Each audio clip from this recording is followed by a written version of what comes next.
မင်္ဂလာပါရှင်ဒီနေ့မှာပြန်လည်မျှဝေပေးမယ်အကြောင်းအရာလေးကတော့အမောင်ကြားကဗမာပြည်ဆိုတဲ့အကြောင်းအရာလေးကိုပြန်လည်မျှဝေပေးမှာဖြစ်ပါတယ်ဒီအမောင်ကြားကဗမာပြည်ဆိုတဲ့အကြောင်းအရာလေးကအနီးခေတ်ဗမာပြည်နိုင်ငံရေးလှုပ်ရှားမှုသမိုင်းအကျဉ်းတွေကို1948ခုနှစ်ကနေ2000ခုနှစ်အတွင်းအဖြစ်အပျက်တွေကိုရေးခဲ့တဲ့စာအုပ်ကလေးပဲဖြစ်ပါတယ်ဒါကြောင့်အခု audio လေးကိုဆုံးအောင်နားထောင်ပေးဖို့အတွက်ဖိတ်ခေါ်လိုက်ပါတယ်အမောင်ခေတ်ကဗမာပြည်ဆိုတဲ့အကြောင်းအရာကိုထုတ်ဝေသူတို့ရဲ့စကားကတော့သမိုင်းအမှန်တွေကိုဖော်ထုတ်ခွင့်လုံးဝမပေးဘူးတဲ့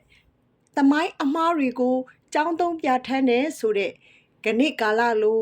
အမောင်ခေတ်ကြီးအတွင်းမှာသမိုင်းအမှန်တွေကိုပြောပြထောက်ပြနိုင်စွမ်းတဲ့တန်မိုးမဖြတ်နိုင်တဲ့သက်ရှိသမိုင်းအဘိဓမ္မာကြီးတွေတဦးပြီးတဦးစုံပါကွယ်လွန်နေရတဲ့ဒီနေ့လိုခေတ်ဆိုးကြီးခေတ်ကြက်ကြီးထဲမှာဆရာဝင်းတင်ထွန်းရေးသားပြုစုလိုက်တဲ့အမောင်ကြားကဗမာပြည်ဆိုတဲ့အနီးခေတ်ဗမာပြည်နိုင်ငံရေးလှုပ်ရှားမှုသမိုင်းအကျဉ်း1948 2000ဟာမြန်မာနိုင်ငံကိုချစ်တဲ့မြန်မာပြည်သူတွေကိုချစ်တဲ့မြန်မာပြည်တစ်ကိုထူးစစ်တိဆောက်ချင်ကြတဲ့မျိုးဆက်သစ်လူငယ်တွေအတွက်သမိုင်းအမှန်တွေကိုရှာဖွေတူးဖော်ခြင်းသူတို့အတွက်တစုံတရာကျေးဇူးပြုပါလိမ့်မယ်လို့မျှော်လင့်ယုံကြည်ပါတယ်တဲ့ဆရာကြီးဒေါက်တာတန်းထွန်းညွှန်ပြပြောဆိုခဲ့မှုတဲ့သမိုင်းသင်တာမအပ်အောင်လို့ဆိုတဲ့စကားကိုလည်းအလုံးကိုပဲအလေးအနက်ပြုပါတယ်ဆရာဝင်းတင်ထွန်းရဲ့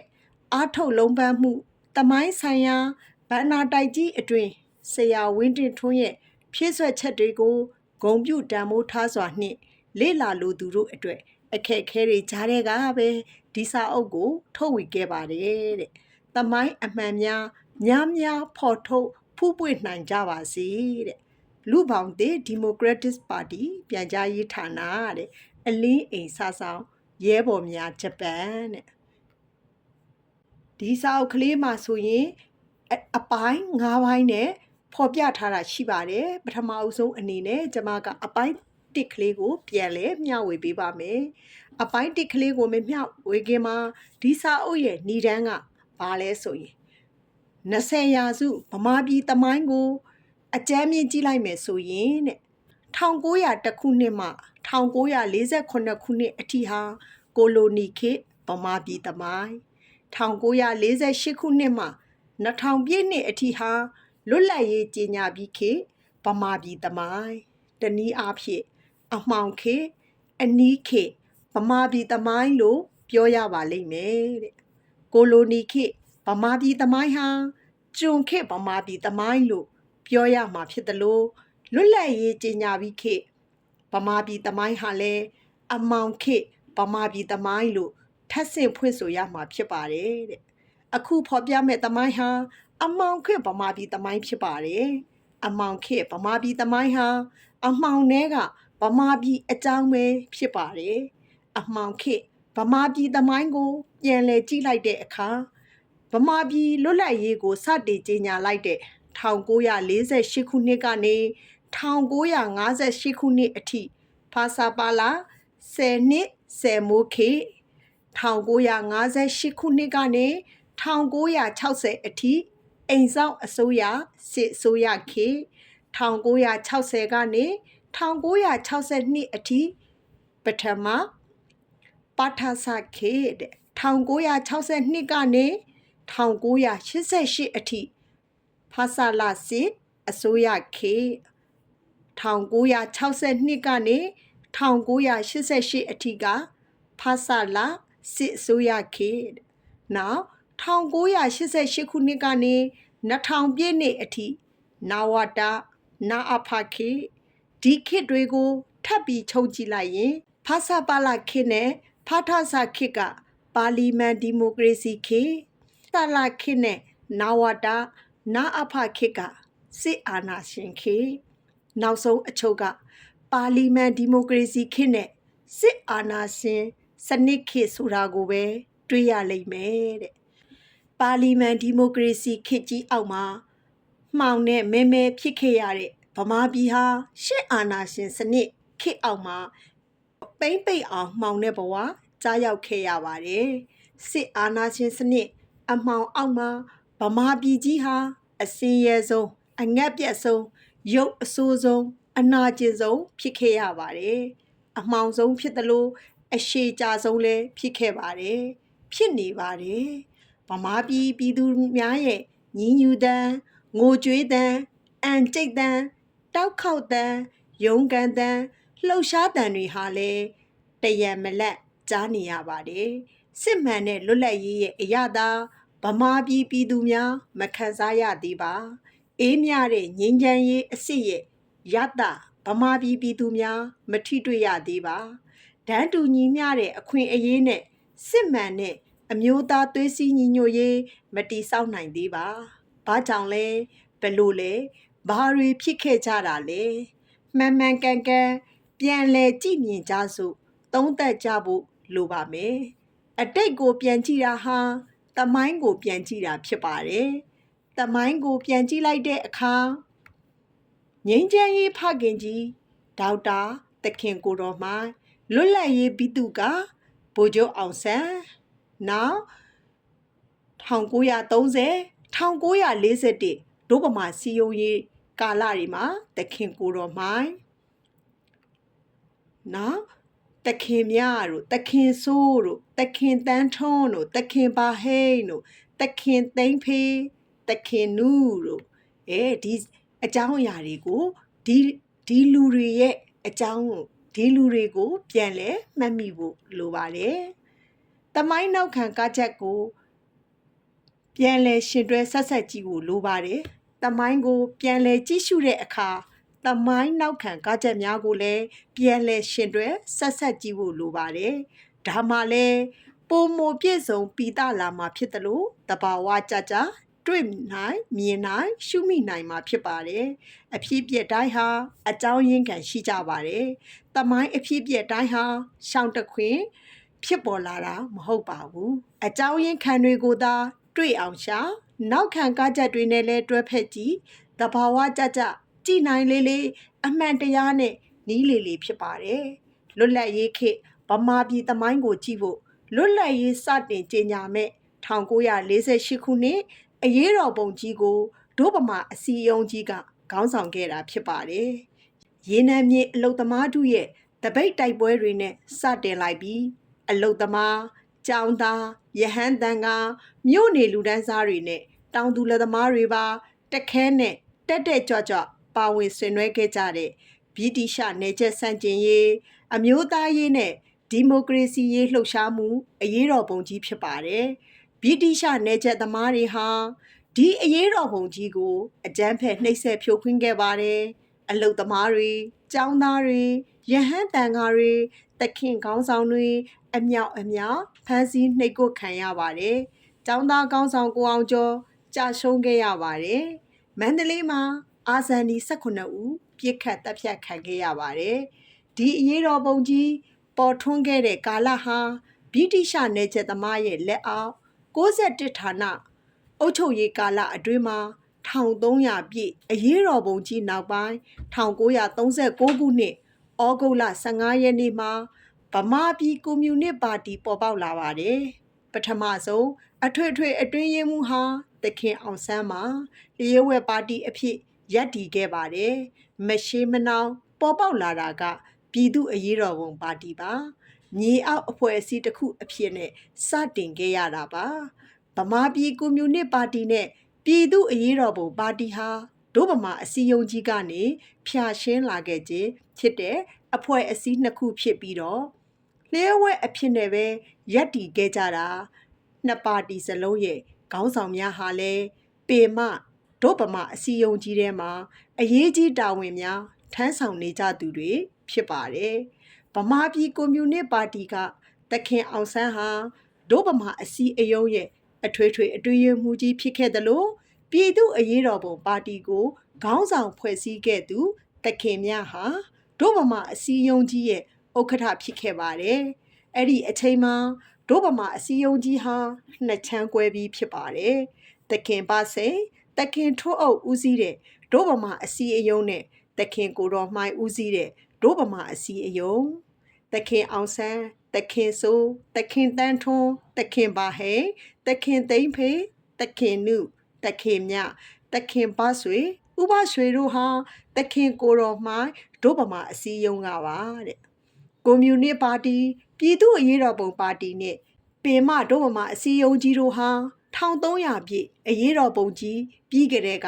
ဗြိတိရှနယ်ချက်အုပ်စိုးသူကိုလက်နက်နဲ့ပါပြန်လဲတွန်းလှန်တိုက်ခိုက်နိုင်မှာဖြစ်မယ်ဆိုတာလေးလေးနက်နက်သဘောပေါက်ခဲ့ကြပါတယ်။အဲ့ဒီအတွက်လဲအလေးထားပြင်ဆင်ကြပါတယ်။1939ခုနှစ်မှာ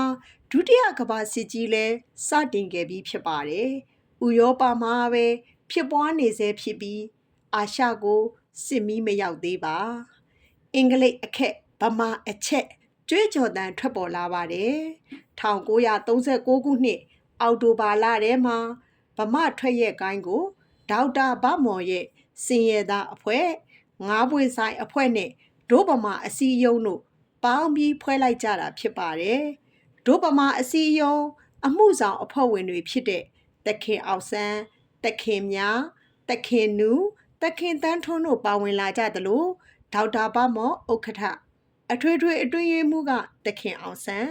နေချက်စန့်ကျင်ရေးတပ်ပေါင်းစုအဖြစ်ဖွဲ့စည်းလိုက်ကြတာဖြစ်ပါတယ်။ဒုဗမာအစည်းအရုံးရဲ့လက်ယုံတပ်များနဲ့ကျောင်းသားသမဂ္ဂရဲ့တမ္မဏိတပ်ဖွဲ့များဟာလည်းအင်္ဂလိပ်ကိုလက်နက်ကင်တိုက်ခိုက်နိုင်ရန်ရည်ရွယ်ပြီးစစ်ရေးလေ့ကျင့်မှုတွေတိုးပြီးလေ့ကျင့်ပြင်ဆင်လာကြပါတယ်။ဗတ်စိန်ထွန်းအုပ်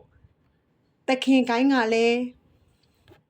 လက်နက်ကင်တိုက်ခိုက်နိုင်ရေးသဘောထားချမှတ်ပြင်ဆင်လာပါတယ်။နိုင်ငံခြားအဆက်အသွယ်ရှာဖွေပြီးစစ်ကူယူမှဖြစ်မယ်လို့လည်းဆုံးဖြတ်ထားကြပါတယ်။နိုင်ငံရေးအဖွဲ့အစည်းတော်တော်များများဟာ volunteer တပ်တွေထူထောင်ထားကြပါတယ်။ဒေါက်တာဗမော်ရဲ့စင်ရဲသားပါတီကဓမ္မတပ်ဦးစောရဲ့မျိုးချစ်ပါတီကဂလုံတပ်ဖွဲ့ထားပါတယ်။ဓမ္မတပ်တို့ဂလုံတပ်တို့ဟာသက်ဆိုင်ရာပါတီရဲ့ကပိုက်ခေါင်းဆောင်တပ်တွေသာဖြစ်ပြီးတော့ဒို့ဗမာအစည်းအရုံးရဲ့လက်ယုံတပ်နဲ့ကျောင်းသားသမဂ္ဂရဲ့တမ္မဏိတပ်တို့ကတော့ရည်ရွယ်ချက်ပြတ်သားပါတယ်။အင်္ဂလိပ်ကိုလက်နက်ကင်တိုက်ခိုက်ရမယ်လို့ခံယူထားပါတယ်။1940ခုနှစ်မတ်လ29ရက်နေ့မှာသခင်အောင်ဆန်းသခင်တန်းထွန်းတို့ခေါင်းဆောင်တဲ့ဒို့ဗမာအစည်းအရုံးဌာနချုပ်အလုပ်အမှုဆောင်ကိုယ်စားလှယ်အဖွဲ့ဟာအိန္ဒိယပြည်အလဲပိုင်းရန်ခါမြို့မှာကျင်းပတဲ့ရန်ခါညီလာခံမှာအိန္ဒိယပြည်ကွန်ဂရက်ရဲ့လုပ်ငန်းလမ်းစဉ်များကိုလေ့လာခဲ့ကြသလိုကွန်ဂရက်ခေါင်းဆောင်နေယူးနဲ့လည်းတွေ့ဆုံဆွေးနွေးခွင့်ရခဲ့ပါတယ်။အိန္ဒိယပြည်လာဟိုမြို့ကွန်ဂရက်ကကြီးမှုကျင်းပတဲ့တရားပွဲမှာလည်းသခင်အောင်ဆန်းစကားပြောခွင့်ရခဲ့ပါတယ်။သခင်အောင်ဆန်းကရန်ကာမှာဗြိတိရှနယ်ချက်စနစ်ကိုအိန္ဒိယနဲ့ဗမာလက်တွဲအတူတိုက်ကြမယ်လို့ပြောခဲ့သလိုသွေးထွက်တန်ယိုမှုမရှိဘဲလွတ်လပ်ရေးမရနိုင်လို့လာဟိုမြို့မှာ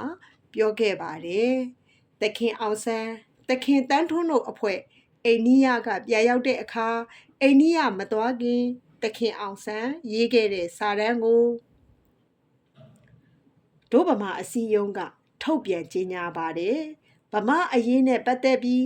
ဗမာပြည်ဟာကျွန်အဖြစ်ချုပ်ချယ်ထားသည့်နိုင်ငံချက်စနစ်ပြိုဖျက်မှုကိုအားထုတ်ရမည်။ထိုနယ်ချက်စနစ်၏ခံတပ်ကြီးဖြစ်သော61ဌာနအုပ်ချုပ်ရေးကိုတိုက်ဖျက်၍ဗမာများအလိုကျဗမာအုပ်ချုပ်ရေးကိုအမြန်ဆုံးရရှိရန်ကြိုးစားရမည်။ရည်ရွယ်ချက်တူနိုင်ငံရေးအဖွဲ့များနှင့်ပူးပေါင်း၍ဆောင်ရွက်ကြမည်ထို့ကြောင့်လည်းစင်ရသားအဖွဲ့ငါးပွင့်ဆိုင်အဖွဲ့စသည်တို့နှင့်ပူးပေါင်းပြီးဗမာထွက်ရက်ကိုင်းကိုထောင်ပြီးပြီလို့ဖော်ပြထားသလိုဗမာပြည်တစ်တွေအလုတ်သမားလက်သမားများ၏ဘဝကိုမြင့်တင်ပေးရမည်လက်မလုသောလက်ပိုင်ရှင်စနစ်ဖျက်သိမ်းမည်တစ်တော်မီးရထားရေချောင်းတဲယူပို့ဆောင်ရေးတထုတွင်စက်မှုလုပ်ငန်းကြီးများဗန်လုပ်ငန်းစသည်တို့ကိုပြည်သူပိုင်လုပ်ရမည်လူမှုရေးတွင်မိန်းမယောက်ျားတန်းတူအခွင့်အရေးခံစားနိုင်ရမည်ဘာသာရေးတွင်လည်းလွတ်လပ်စွာယုံကြည်ကိုးကွယ်နိုင်ကြရမည် အခမဲ့ပညာရေးနှင့်လူငယ်များ၏ပညာရေးနှင့်လူငယ်များ၏ယဉ်ကျေးမှုဇာတိတမြင့်တင်ရေးကိုအထူးဆောက်ရှောက်အားပေးရမည်လူနည်းစုများအတွက်ယဉ်ကျေးမှုလွတ်လပ်ခွင့်ရရှိစေမည်လို့လည်းဖော်ပြခဲ့ပါတယ်အဲ့ဒီတုန်းကဖြစ်ပေါ်လာစကမ္ဘာစစ်ကြီးကိုနယ်ချက်အချင်းချင်းတိုက်ကြတဲ့ဆေးလို့ပထမသဘောထားခဲ့ပါတယ်ဗမာပြည်ကိုနယ်ချက်စစ်ပွဲအတွင်းဆွဲအသွင်းမခံရဖို့လှုံ့ဆော်လှုပ်ရှားခဲ့ပါတယ်ဒို့ဗမာအစည်းအရုံးကြီးတဲ့ကအရေးပါတဲ့ထက်မြက်တက်ကြွတဲ့ခေါင်းဆောင်အများစုရာမက်ဝါဒလက်ဝဲဝါဒကိုတိတ်ညွတ်သူများယုံကြည်သူများဖြစ်နေကြပါပြီမက်ဝါဒလက်ဝဲဝါဒဟာဗမာပြည်ကို1931ခုနှစ်လောက်မှာစတင်ရောက်ရှိလာတာဖြစ်ပေမဲ့စတင်လေလာလက်ခံဖြန့်ချီသူများရဲ့အားထုတ်မှုကြောင့်လက်ဝဲအယူအဆတိတ်ညွတ်ယုံကြည်သူများဦးစီးတည်ထောင်ခဲ့တဲ့နဂနီစာအုပ်အသေးရဲ့ကျေးဇူးကြောင့်ပါတော်တော်ပြန့်နှံ့စိတ်ဝင်ကျယ်ပြန့်စွာပြုနေပါပြီအထူးသဖြင့်ဗမာပြည်ကွန်မြူနစ်ပါတီဖွဲ့စည်းပေါ်ပေါက်လာပြီးတဲ့နောက်ပိုင်းပုံမကျယ်ပြန့်နှက်ဆိုင်လာခဲ့ပါတယ်အဲ့ဒီတုန်းကဗမာပြည်နိုင်ငံရေးသမားမှန်သမျှမက်လီနင်ဝါဒကွန်မြူနစ်ဆိုရှယ်လစ်လက်ဝဲဝါဒများနဲ့ပတ်သက်ဆက်ဆက်ခဲ့ကြဘူးသူများကြီးဖြစ်ပါတယ်အများစုကြီးဟာလိုလားလက်ခံခဲ့ကြပါတယ်ကြိုက်နှစ်သက်လှကြောင်းနေအမျိုးမျိုးနဲ့ဖော်ပြခဲ့ဘူးကြပါတယ်ဒေါက်တာသိန်းမောင်ကနယူးဘာမာသတင်းစာမှာမက်ဝါဒအယူအဆစောင်းပါများရေးသားခဲ့သလိုနောင်မှာကွန်မြူနစ်စန့်ကျင်ရေးအဖွဲ့ကိုလည်းအတိအလေးကြွေးကြော်ထူထောင်မဲ့တခင်ဘစိန်လိုပုဂ္ဂိုလ်ကတော့ကွန်မြူနစ်ကြီးညာစာတမ်းကြီးကိုဘာသာပြန်ဆိုခဲ့ဘူးပါတယ်တခင်ဆိုးကဆိုရှယ်လစ်ဝါဒတခင်ဘိုကခတ်မဲတခင်တန်းထွန်းကလီနင်အကြောင်းဖြစ်တဲ့ကျမချစ်လေတခင်ပါဟင်းကဒနရှင်လောကစတဲ့စာအုပ်များကိုရေးသားထုတ်ဝေခဲ့ကြသလိုတခင်သိန်းဖေကဘုံဝါဒနှင့်ဒို့ဗမာကိုတီးဖြတ်ခဲ့ပြီးရုရှားဆိုရှယ်လစ်တော်လှန်ရေးအကြောင်းကိုတခင်နုကလူမွဲတို့ရဲ့ထွက်ရက်လက်အဖြစ်ရေးသားခဲ့ပါတယ်အဲ့ဒီအချိန်တုန်းကတခင်နုဟာကျွံပုံသမားလို့ကြေညာခဲ့ပြီးတော့တခင်ဖဆွေဥပရွှေဟာကလည်းလောကနိဗ္ဗာန်တည်ဆောက်နေသူစတာလင်လို့ကျူးရဖွဲ့ဆိုရေးသားခဲ့ပါတယ်တခင်အောင်ဆန်းကိုယ်တိုင်ကလည်းညီအောက်ပါတီဗမာကွန်မြူနစ်ပါတီရဲ့အထွေထွေအတွင်းရေးမှူးဖြစ်တယ်လို့ကဘာစစ်နဲ့ဗမာမှာလွတ်လပ်ရေးမှာလွတ်တော်အတွင်းတွင်အဆိုတင်သွင်းယုံများနှင့်မရလွတ်တော်အဆိုမှာဝါရဖြန့်ယုံလောက်သာရှိသည်အလုံးလို့ရပေသည်နယ်ချက်စနစ်ဒနရှင်စနစ်ဖြစ်တုံးပြက်တုံးတီတုံးဒီဟုသောလောကရန်တရားမှမလို့ဒနရှင်စနစ်သည်အလုသမားများကိုဖန်တီးရ၏နယ်ချက်စနစ်သည်ပထမမိမိအတွက်အစီအခိုင်းများလို၍ခေတ်ပညာတတ်များရှိလာအောင်စီမံရ၏သို့သောထိုအလုသမားများနှင့်ပညာတတ်များသည်လည်းအစစ်အတန်းမြင့်လာသော၎င်းတို့ကိုဖန်တီးခဲ့သောနယ်ချက်စနစ်ကိုပြန်၍တော်လှန်ကြပေ၏လွတ်လပ်ရေးတိုက်ပွဲအတွက်ပြင်ဆင်ရာ၌လူမျိုးအချင်းချင်းလူဒန်းစားအချင်းချင်းမကွဲသင့်သည့်အချိန်တွင်မကွဲထိုက်သည့်သူများနှင့်မကွဲကွဲအောင်လုပ်တတ်သောနယ်ချက်စနစ်၏ပရိယေကိုသတိပြုဤကဲ့သို့အချိန်ကောင်းအခြေကောင်းတွင်ငါတို့လွတ်လပ်ရေးအတွက်အပြင်းအထန်အားထုတ်ကြပါစို့ရဲဘော်တို့ဟုစော်ဩတက်လှန်ခဲ့ပါသည်1940ခုနှစ်မေလတွင်တာယာဝတီမှာဆရာကြီးတခင်ကိုတော်မှိုင်ဒို့ဗမာအစည်းအရုံးညီလာခံကျင်းပပါတယ်ရဲတောက်ပြောဟောဆုံးဖြတ်ကြပါတယ်ဒီတာယာဝတီညီလာခံဆုံးဖြတ်ချက်နဲ့အညီညီလာခံအပြီးမှာခရိုင်များကိုလှည့်လည်တင်ပြဟောပြောတာတွေလုပ်ကြပါတယ်1940ခုနှစ်ဇွန်လမှာဟင်္ဒရခရိုင်ဇလွန်မြို့ဟောပြောမှုနဲ့ပတ်သက်ပြီးခရိုင်ရာဇဝတ်တွင်ဇေဘီယာကတခင်အောင်ဆန်းကိုဖမ်းဆီးဖို့ဝရမ်းထုတ်ခဲ့ပါတယ်တိတ်ခါချတဲ့အနေနဲ့ဖမ်းဆီးပေးနိုင်သူကိုစုငွေ9ချက်ပေးမယ်လို့လည်းထုတ်ပြန်ကြေညာလိုက်ပါတယ် အဲ့ဒီအချိန်ကစားပြီးသခင်အောင်ဆန်းမြေအောက်ရှိုးပြီးလှုပ်ရှားရပါတော့တယ်1940ဇူလိုင်လထဲမှာရန်ကုန်တက္ကသိုလ်ကျောင်းသားများသမဂ္ဂတက္ကသအဆောက်အဦထဲမှာဒုဗမာအစည်းအရုံးခေါင်းဆောင်ကွန်မြူနတီခေါင်းဆောင်ကျောင်းသားသမဂ္ဂခေါင်းဆောင်များလျှို့ဝှက်တွေ့ဆုံကြပြီးဗမာပြည်လွတ်လပ်ရေးအတွက်လက်နက်ကင်တော်လှန်ရေးအတွက်ဆွေးနွေးညှိနှိုင်းကြပါတယ်။အဲ့ဒီဆွေးနွေးပွဲမှာပါဝင်သူတွေကတော့သခင်အောင်ဆန်းသခင်ဆိုသခင်လှဖေနောင်ဘူလာယာသခင်ခင်အောင်သခင်ကျော်စိန်သခင်ပါဟဲကိုဘရွှေကိုထွန်းအောင်ကိုလမောင်နောင်ဘိုစေရမစ္စတာကိုဆယ်တို့ဖြစ်ပါတယ်လွတ်လပ်ရေးအတွက်လက်နက်နဲ့အကြမ်းကြမ်းရယူဖို့တရုတ်ပြည်ကွန်မြူနတီပါတီဌာနချုပ်ရှိရာUNကိုသွားဖို့ဆုံးဖြတ်လိုက်ပါတယ်အဲ့ဒီအတွက်လက်ရှိမြေအောက်ကိုရှိုနေရပြီဖြစ်တဲ့သခင်အောင်ဆန်းနဲ့သခင်ကျော်စိန်ကိုတာဝန်ပေးရွေးချယ်သဘောတူညီခဲ့ကြပါတယ်ဒါပေမဲ့တကယ်သွားတဲ့အခါမှာသခင်ကျော်စိန်မလိုက်ဖြစ်တော့ပဲသခင်ကျော်စိန်အစားသခင်လှမြိုင်နောက်မှာဘိုရန်အောင်ဖြစ်သွားပါတယ်1940ဇူလိုင်26မှာဗမာထွက်ရက်ကိုင်းခေါင်းဆောင်ဒေါက်တာဗမော်ကိုအစိုးရအကြီးညိုပြစ်အောင်ဟောပြောမှုနဲ့ဖမ်းပြီးမန္တလေးမှာရုံးတင်တရားစွဲဆိုပါတယ်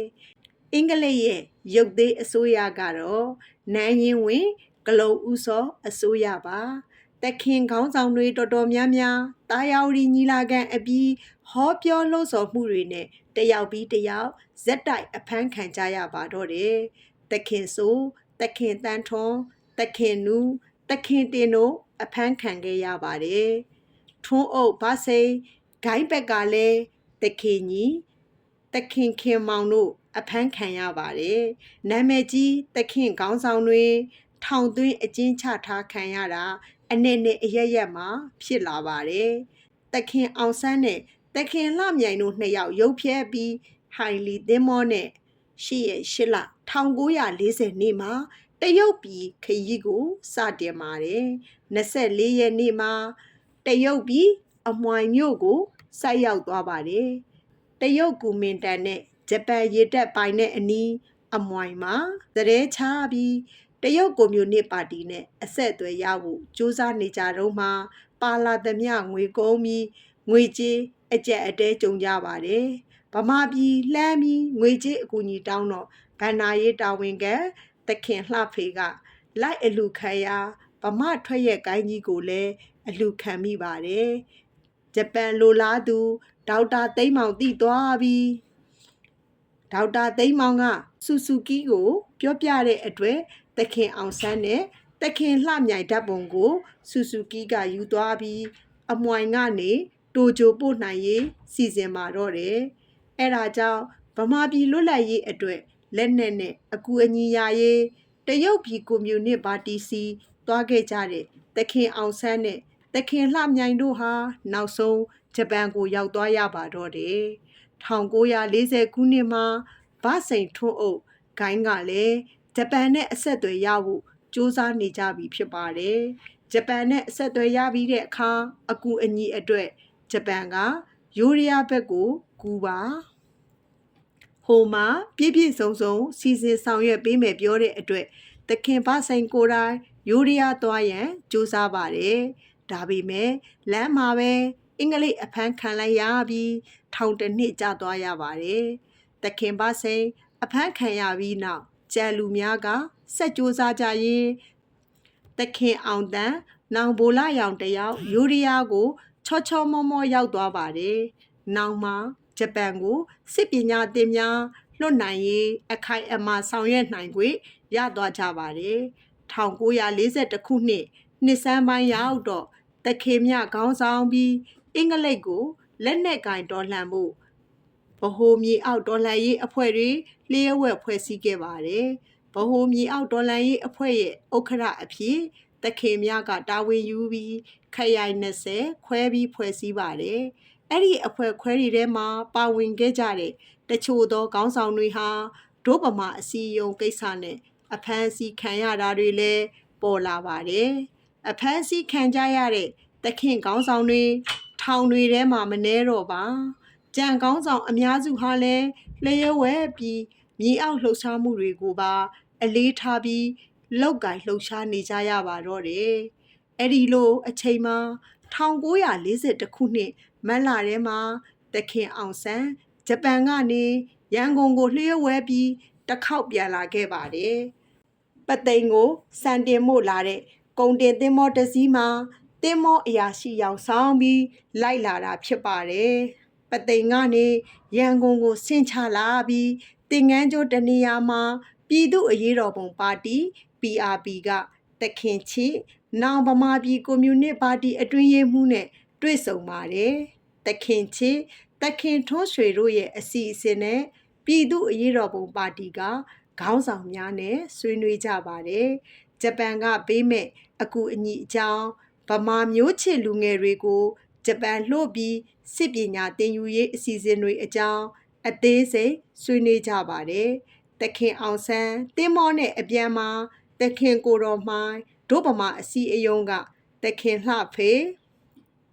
နောင်ဘိုလာယောင်သခင်ပါချန်နောင်ဘိုလာယောင်သခင်အေးမောင်နောင်ဘိုမိုးကျောင်းသားသမကကိုထွန်းရှိန်နောင်ဘိုရနိုင်တို့ပထမအတုပ်အဖြစ်လိုက်ပါသွားကြတာဖြစ်ပါတယ်။နောက်မကြာမီမှာပဲဒုတိယအတုပ်တတိယအတုပ်တွေဆက်လက်ပို့လို့ပြီးနောက်ဆုံးအတုပ်စတုထအတုပ်17ဦးမှာတော့ဗတ်စိန်ထွန်းအုပ်ခိုင်းကခေါင်းဆောင်နဲ့တခင်ထွန်းအုပ်အပါအဝင်6ဦးနဲ့ဆရာကြီးတခင်ကိုတော်မှိုင်းဒုဗမာအစည်းအရုံးအဖွဲ့က9ဦးပါဝင်ပါတယ်။တခင်ရှုမောင်နောင်ဘိုနေဝင်းဟာအဲ့ဒီနောက်ဆုံးတုံးမှာဗတ်စိန်ထွန်းအုပ်ခိုင်းရဲ့အဖွဲ့ဝင်တဦးအဖြစ်ပါလာတာဖြစ်ပါတယ်။ယိုရီးယားကိုဖျက်ပြီးရောက်လာခဲ့တဲ့ဗတ်စိန်ထွန်းအုပ်ခိုင်းကတခင်အောင်တန်းဘိုးဆက်ကြာတခင်တန်းတင်ဘိုးတန်းတင်ဂျပန်ကိုပညာသင်အဖြစ်ရောက်ရှိနေပြီဖြစ်တဲ့ကိုဆောင်နောင်ဘိုးထိန်ဝင်းတို့ပါအားလုံးပေါင်းလိုက်တော့လူ30ဖြစ်သွားပါတယ်။တခင်ကိုတော်မှိုင်းဒုဗမာအစည်းအရုံးက22ဦးနဲ့ဗတ်စိန်ထွန်းအုပ်ဒုဗမာအစည်းအရုံးက10ဦးဖြစ်ပါတယ်။ဒီ30ဟာနောင်ရဲဘော်3ကျိလို့ဗမာပြည်သမိုင်းမှာအမည်ထင်ရှားလာပါတယ်။ရဲဘော်3ကျိဟာဗမာပြည်လွတ်လပ်ရေးအတွက်နေချက်အင်္ဂလိပ်ကိုလက်နက်ကင်တိုက်ခိုက်ဖို့ဂျပန်စီကရတဲ့စစ်ရေးအကူအညီကိုရယူလက်ခံပြီးစစ်ပညာကိုသင်ယူကြရပါတော့တယ်1942ခုနှစ်ဇွန်လ22ရက်နေ့မှာဂျာမန်နာဇီစွန်တွေဟာဆိုဗီယက်ယူနီယံကိုဝင်ရောက်တိုက်ခိုက်ပါတယ်ဆိုဗီယက်ယူနီယံနာဇီဂျာမန်တွေတို့ရဲ့လက်အောက်ကြမကြဟာတကဘာလုံးနဲ့သက်ဆိုင်တဲ့အရေးဖြစ်လာပါတယ်ဆိုဗီယက်သားဒီတိုက်ပွဲမှာကြာဆုံးသွားခဲ့ရင်ကမ္ဘာအနာဂတ်ဟာနာဇီဖက်စစ်များလက်အောက်ပြပြမှုတ်သွားရတော့မယ့်အနေအထားမျိုးဖြစ်ပါတယ်1939ခုနှစ်စက်တင်ဘာလကစတင်ဖြစ်ပွားခဲ့တဲ့ဒုတိယကမ္ဘာစစ်ကြီးဟာဆိုဗီယက်ကိုနာဇီဂျာမန်တို့ကဝင်ရောက်တိုက်ခိုက်ခြင်းမပြုမီအထိနေချက်သမားအချင်းချင်းကြားဖြစ်ပွားနေတဲ့စစ်နယ်မြေလူစစ်ကနေဖြစ်ပွားနေတဲ့စစ်နယ်မြေလူစစ်ကနေလက္ခဏာတစစတင်ပြောင်းလဲသွားပါတော့တယ်။နေချက်သမားချင်းတိုက်တဲ့စစ်ကနေကမ္ဘာဖက်စစ်အာဏာရှင်များကတစ်ဖက်လွတ်လပ်ခွင့်ကဒီမိုကရေစီနဲ့ဆိုရှယ်လစ်စနစ်ကိုကာကွယ်တဲ့အင်အားစုကတစ်ဖက်အကျိတ်အနယ်ရှင်ပြိုင်ကြတဲ့ကမ္ဘာစစ်ကြီးအဖြစ်ကူးပြောင်းသွားပါတော့တယ်။ကမ္ဘာဖက်စစ်စနစ်စန့်ကျင်ရေးအတွက်ကမ္ဘာပြည်သူအလုံးနဲ့ဆိုင်တဲ့စစ်ပွဲကြီးအသွင်ဖြစ်လာပါတယ်1940ခုနှစ်ဇွန်လစတုတ္ထပတ်ထဲမှာလည်းအင်းစိန်ထောင်ထဲရောက်ရှိနေကြတဲ့သခင်ခေါင်းဆောင်တွေဖြစ်တဲ့သခင်ဆိုးသခင်တန်းထွန်းသခင်နုသခင်လှဘောသခင်လေးမောင်သခင်ကျော်စိန်သခင်ခင်အောင်တို့တွေဟာကမ္ဘာအခြေအနေဗမာအခြေအနေကိုတွေ့ဆုံဆွေးနွေးကြပါတယ်စစ်တမ်းထုတ်ကြည့်ကြပါတယ်အဲ့ဒီစစ်တမ်းဟာဗမာသမိုင်းမှာအရေးပါတဲ့အင်းစိန်စစ်တမ်းမှာအဲ့ဒီစစ်တမ်းရဲ့အချုပ်သဘောကတော့ကမ္ဘာဖက်စစ်ဝါဒကိုတိုက်ဖျက်ရေးကမ္ဘာစစ်ကြီးအတွင်းမှာမဟာမိတ်များနဲ့တွဲဖက်တိုက်ခိုက်ပြီးဗမာလွတ်လပ်ရေးကိုအရယူရေးဖြစ်ပါတယ်အင်းစိန်စစ်တမ်းပါသဘောထားကို အင်းစိန်စစ်တမ်းပါသဘောထားကိုအဲ့ဒီထောင်တွင်းရောက်တခင်ခေါင်းဆောင်များဟာအင်္ဂလိပ်အစိုးရအုပ်ချုပ်သူများစီကိုလည်းစာတစောင်ရေးပို့ခဲ့ကြသလိုအပြင်မှာရှိနေတဲ့တခင်ခေါင်းဆောင်များစီကိုလည်းနီးအမျိုးမျိုးနဲ့ပို့ပေးခဲ့ကြပါတယ်အဲ့ဒီအချိန်မှာတခင်အောင်ဆန်းနဲ့ဗမာမျိုးချစ်လူငယ်တခင်ခေါင်းဆောင်အချို့ဟာဂျပန်နဲ့ဆက်မိပြီးဂျပန်ကိုတောင်ရောက်ရှိနေကြပြီဖြစ်ပါတယ်ဂျပန်ကိုစစ်ပညာသင်များဆေလိုရေးအတွက်အဓိကတာဝန်ယူခဲ့တဲ့တခင်ချစ်တို့ခေါင်းဆောင်တဲ့ပြည်သူ့အရေးတော်ပုံပါတီကြီးဟာဂျပန်နဲ့ဆက်သွယ်မိကြရေး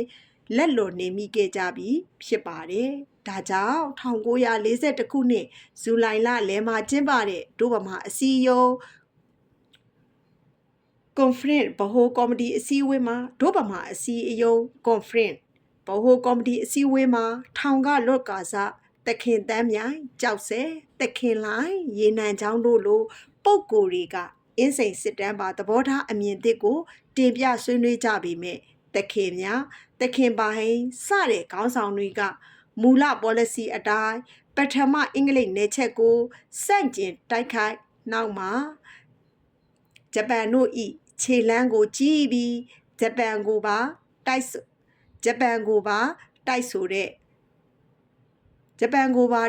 တဲ့သဘောထားကိုသာ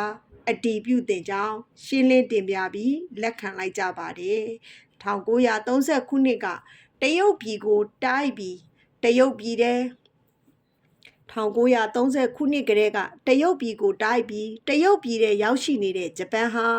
အာရှတိုက်တာ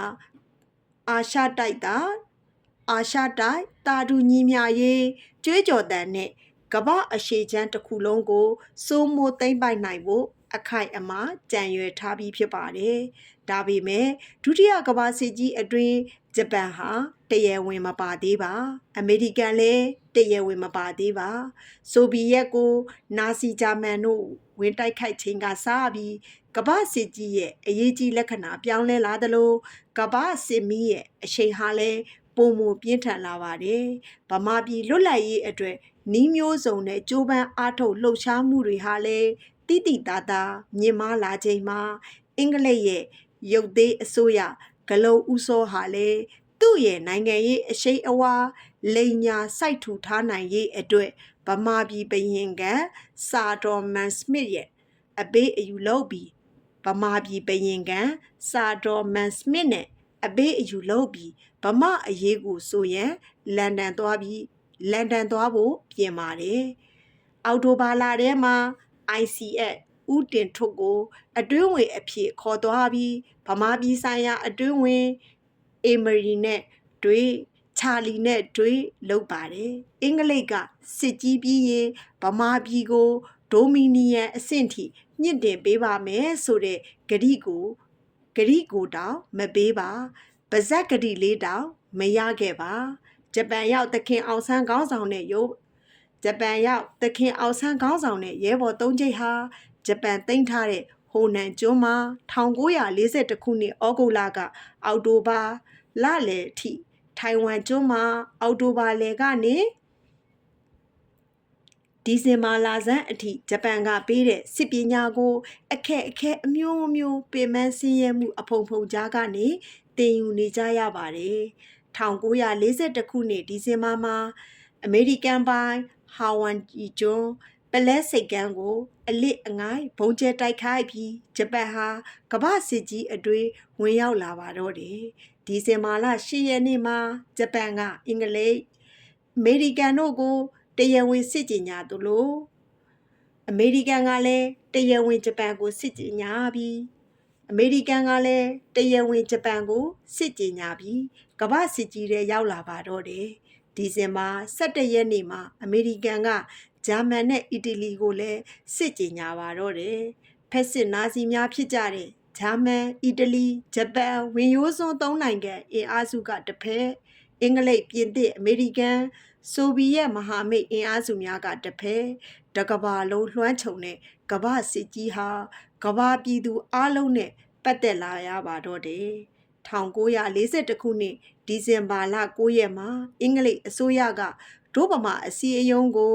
မတရားအသစ်အဖြစ်ကြီးညာပြီးသခင်ခေါင်းဆောင်အားလုံးကိုလိုက်လံဖမ်းဆီးခဲ့ပါတယ်။အင်္ဂလိပ်အစိုးရကိုပြက်ပြက်သားသားဆန့်ကျင်ကြတဲ့သခင်ခေါင်းဆောင်မှန်သမျှထောင်ထဲရောက်ရင်ရောက်မရောက်ရင်မြေအောက်အဖြစ်လျှို့ဝှက်လောက်ကင်လှုပ်ရှားကြရပါတော့တယ်။ပေါ်ပေါ်ထင်ထင်နေထိုင်လို့မရတော့ပါ။ဂျပန်ဖက်စစ်များဟာအလစ်အမြန်စစ်စင်သိမ်းပိုက်မှုတွေလုပ်ပြီးအာရှစစ်မီးကိုအရှိန်မြင့်တင်လိုက်ပါတယ်။ဖိလစ်ပိုင်နိုင်ငံနဲ့ပစိဖိတ်သမုဒ္ဒရာတွင်ရှိကျွန်းကြီးကျွန်းငယ်တွေကိုဝင်ရောက်သိမ်းပိုက်ပါတယ်။အင်္ဂလိပ်နယ်ချဲသမားရဲ့အရှေ့ဖျားဒေသစစ်ဖက်အခိုင်အမာစခန်းကြီးဖြစ်တဲ့စင်ကာပူခံတပ်ကြီးကိုအင်္ဂလိပ်များကိုယ်တိုင်တုံ့လှုပ်အံ့ဩသွားရလောက်အောင်အသေးခံပြီးရပ်ပိုင်းအတွင်းသိမ်းပြစ်လိုက်နိုင်ပါတယ်။ဒီဇင်ဘာ23ရက်နဲ့25ရက်ခရစ်စမတ်နေ့မှာရန်ကုန်မြို့ကိုဂျပန်ကစတင်ပုံကျဲတိုက်ခိုက်ပါတော့တယ်။ဗမာပြည်ကြီးကစစ်မီးလျံကြားအတိအလေးရောက်ရှိသွားပါပြီ။အင်္ဂလိပ်အစိုးရဟာအောက်ဗမာနိုင်ငံရှိအကျဉ်းထောင်ထဲသို့ရောက်ရှိနေကြတဲ့သခင်ခေါင်းဆောင်တွေကိုအထက်ဗမာပြည်ထောင်တွေစီခွဲပြီးနေရအနှံ့ပို့ပါတယ်။ဂျပန်အကူအညီနဲ့စစ်ပညာသင်ကြားပြီးကြတဲ့ရဲဘော်3ကျိန်းဟာထိုင်ဝမ်ကျွန်းကနေဘန်ကောက်မြို့ကိုရောက်ရှိနေကြပါပြီ။ဂျပန်တို့ရဲ့တောင်ပိုင်းစစ်တပ်အမှတ်15တပ်စစ်တပ်ကြီးဟာလည်းထိုင်းနိုင်ငံထဲကိုရောက်ရှိနေပါပြီ။အမှတ်15လက်အောက်ခံဒီဝီဇန်တပ်9ဟာဘန်ကောက်မြို့မှာရဲဘော်3ကျိန်းရောက်ရှိနေစဉ်မှာပဲရောက်ရှိလာကြပြီဖြစ်ပါတယ်။1942ခုနှစ်ဒီဇင်ဘာ26ရက်နေ့မှာဘန်ကောက်မြို့မှာသခင်အောင်ဆန်းသခင်ထွန်းအုပ်တို့ခေါင်းဆောင်တဲ့ရဲဘော်3ကျိန်းဟာဗမာလွတ်လပ်ရေးအတွက်သွေးကိုဖောက်တစ္ဆာရေးတောက်သွင်းပွဲကြီးကျင်းပပြီးဗမာလွတ်လပ်ရေးတပ်မတော် BIA ကိုစတင်ဖွဲ့စည်းလိုက်ကြပါတယ်။ BIA ဟာဗမာလက်နက်ကိုင်တပ်မတော်ရဲ့မူလအစဖြစ်ပါတယ်။ဗိုလ်ချုပ်အောင်ဆန်းဟာDBIA ကိုစတင်ခေါင်းဆောင်ဖွဲ့စည်းခဲ့သူစစ်စစ်ဖြစ်လို့တပ်မတော်ရဲ့ဖခင်အရင်စစ်စစ်ဖြစ်ပါတယ်။သခင်ထွန်းအုပ်လည်းရဲဘော်3ကျိန်းမှာခေါင်းဆောင်တစ်ယောက်ဖြစ်ခဲ့ပေမဲ့သူဟာစစ်ပညာအစားအုပ်ချုပ်ရေးပညာကိုသာအလေးထားသင်ယူခဲ့သူဖြစ်ပါတယ်။ဘိုးဘွဲ့ခံယူတတ်မှတ်ကြတော့လဲဘိုးဘွဲ့တောင်မခံယူခဲ့ပါ။ BIA စတင်ထူထောင်ရမှာပါဝင်ခဲ့တဲ့ဂျပန်ဗိုလ်ဆူဆူဂီကတောင်ဗိုလ်မိုးချိုးအဖြစ်ခံယူခဲ့ပါတယ်။ BIA ဖွဲ့စည်းပြီးတာနဲ့ဗမာပြည်အတွင်းရှေ့ပြေးဝင်ရောက်ပြီးပြည်သူ့အရေးတော်ပုံပါတီနဲ့ဆက်သွယ်ဖို့မြေအောက်တော်လှန်ရေးအဖွဲ့ဝင်များနဲ့ဆက်သွယ်ဖို့ဗိုလ်နေဝင်းဗိုလ်တာယာဗိုလ်လင်းယုံဗိုလ်မိုးညိုတို့ပါဝင်တဲ့အဖွဲ့တစ်ခုကိုတာဝန်ပေးစေလွှတ်ခဲ့ပါတယ်။ကြံအပိုင်းလေးတွေကတော့နောက်ဗီဒီယိုလေးမှာဆက်လက်ပြီးတော့ပြန်လဲမျှဝေဖတ်ပြပေးပါမယ်ရှင်။အခုအဆုံးထိနားထောင်ပေးတဲ့အတွက်ကျေးဇူးအများကြီးတင်ပါတယ်ရှင်။